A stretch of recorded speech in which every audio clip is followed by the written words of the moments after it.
Hello, this is Shadow of the Moon, and today I'm going to be doing an updated deck profile of my Smorg deck for September 2021. Now, this deck is a lot of fun because the idea of it is just a really cool concept, being able to bring back an old archetype such as like the Smorg and update it to where you can, the whole centric part of this deck is to be able to bring out your big bird boss monsters. And this deck is just a lot of fun because even though it may not be as fast as like a Harpy deck or like a Mist Valley deck, whatever that I have on my channel, this is still a really fun deck because you actually do have negates in here, and it's just a really good lock deck. It's a good control based deck in my opinion because it's just of how ridiculous it is, because a lot of times your opponent isn't really able to play anything, especially if you get that barrier statue on the field.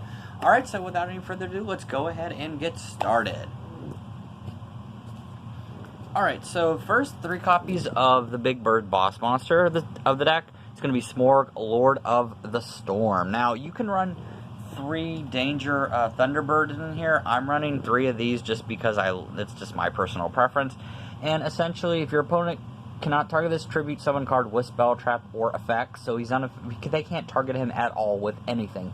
And then once per turn, you can either when a Spell or Trap card is activated, quick effect, you contribute a wind monster, winged beast monster, target one card of your opponent, and shuffle it back into the deck. So it bounces cards back to your opponent's deck. Or when a winged beast monster you control is destroyed by battle with this card is on the graveyard, you can add this card back to your hand. Alright. So essentially he is really good to set up with those negates, and he can shuffle back cards on your opponent's side of the field to their deck. Alright. Then we've got 3 copies of Smorg of Darkness. This is the other big boss monster. And while he's on the field, this card is also a wind attribute, and then it's got 2 effects. If you tribute summon a dark and wind monster, you can special summon this card from your graveyard. And when a spell or trap effect is activated, quick effect, you contribute a wind monster, winged beast monster, and negate the activation if you destroy that card. So he is another way to negate card effects or spell and trap effects, which is really good. And he can special summon himself from the graveyard if you tributed for a winged beast type monster, winged beast type monster. Alright, then you got 1 copy of Dark Smorg. This guy is very easy to bring out because either A, you can special summon him from the hand by banishing a light and dark monster in your graveyard, or you can special summon him from the graveyard by discarding a wind and dark monster from your hand. And he's really good because your opponent cannot set any cards at all on their turn. No cards can be set, so they can't set spells, traps, or they can't set monsters.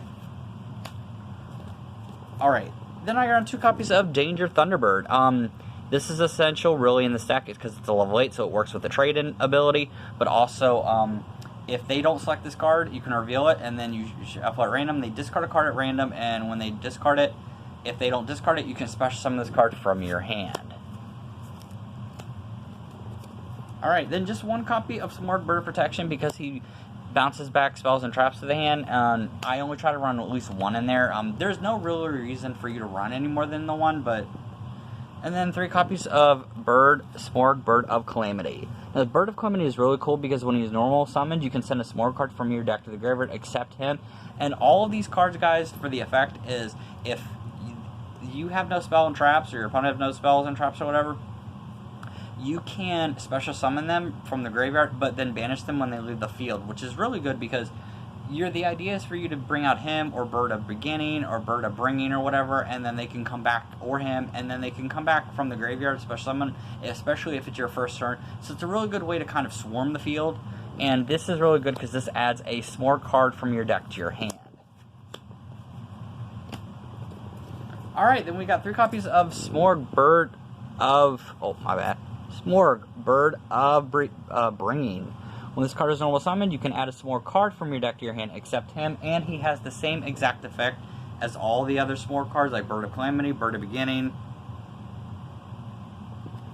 And if I mispronounce the Bird of Calamity, the last card like this sends a Smorg card from your deck to the graveyard. So that was my fault. I just was going to kind of correct that as I had a chance to.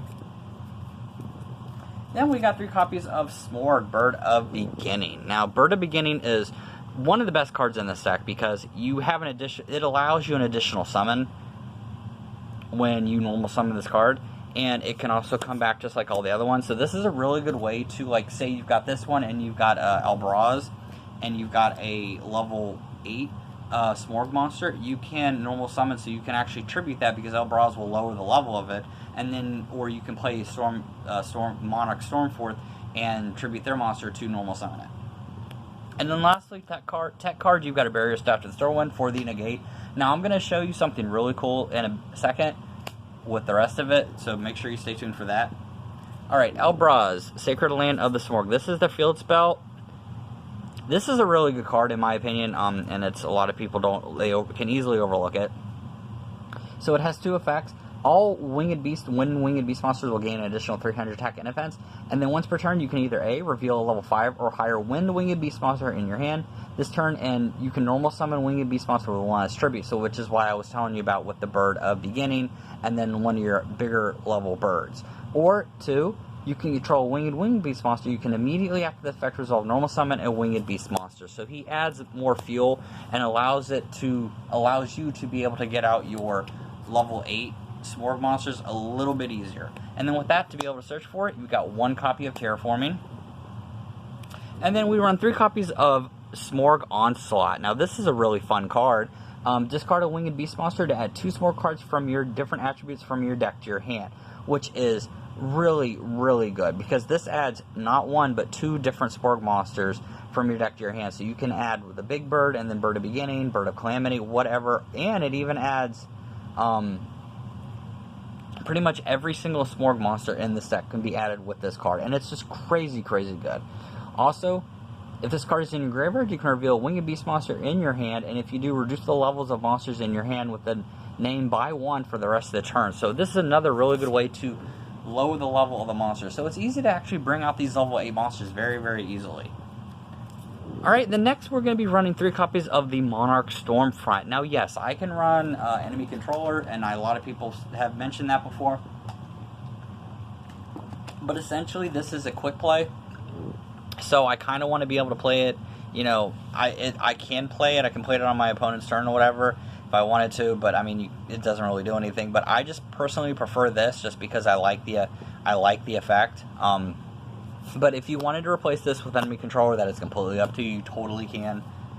Alright, and then 3 copies of Trade In, because obviously with all these level 8s, you want to be able to get that essential draw power, and this is the best way to do it, because you can draw 2 cards by discarding a level 8 monster.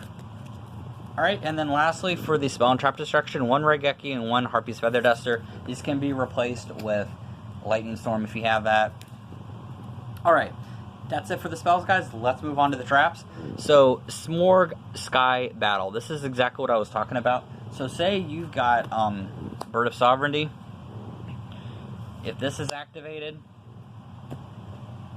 and then say you have your barrier statue pointed this way. It doesn't really matter. So, what Smorg Sky Battle does is winged beast monsters you control cannot be targeted by your opponent's card effects or their monster's attack, except the one with the highest attack, meaning him.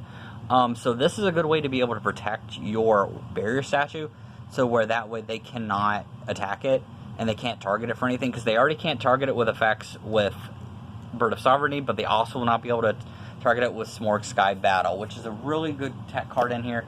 And the reason why I play it, because you're going to want that extra, you know, protection against your opponent. And then lastly, to negate your opponent's monster's effects, the triple Harpy's Feather Storm. This is really good because this negates all your opponent's monster effects for the remainder of the turn. So that's a really good way to be able to kind of slow them down and stop them. This is what I see what I mean when I said it's really control based, because it really just locks your opponent down and prevents them from really doing anything, and it's just really a lot of fun. So that's it for the main deck, guys. Let's move on to the extra deck. So first we're going to be running 3 copies of Smorg Bird of Sovereignty. This is the main boss monster in the deck. You can special summon a monster from your deck level adjacent to unoccupied spell and trap spaces. So if you don't have anything and your opponent doesn't have anything, you can special summon any monster from your deck. And so the good thing about this is this gets out your bird boss monsters relatively easily, because if you have nothing and your opponent doesn't have anything, you can bring out the Smorg of Darkness, you can bring out the other Smorg. I mean, it's just really, really easy to bring it out. Then 2 copies of Harpy's Conductor. 1 copy of Hreisvelger, the Doom Eagle, the Desperate Doom Eagle, so I do apologize if I butchered. That's a really good card to get pumped up to 4,200. 1 copy of Greatfly to increase your Wind Monster's attribute. Wind, the Wind Charmer.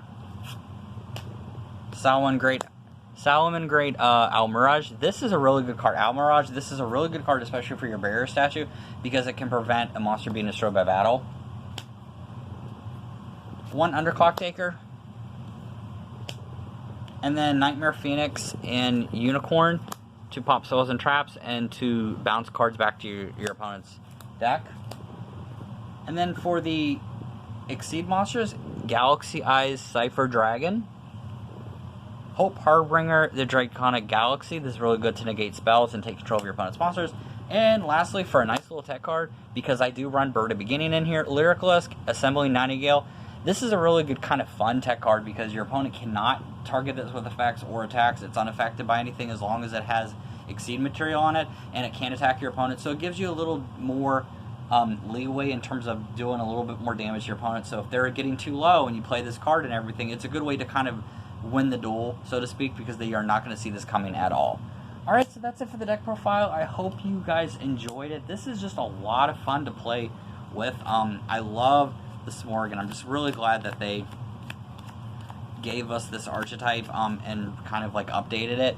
And a lot of the tech cards in here, you do not have to run, like, you don't have to run some of them and everything. That's just my personal opinion. If you want to add more of staples and more of meta relevant cards, you can totally do that. That's up to you. This is just something that I wanted to finish, and I'm glad that I actually own this deck because it's just so much fun to play around with and stuff, and just see your opponent, because they're just like, oh my god, I can't do anything, I'm stuck, I can't play, because they've got, you've used barrier statue, or you've just like tributed their monsters, or you've negated their effects. So alright, so that's it for this deck profile, and I hope you guys enjoyed it. So with that, see you guys next time.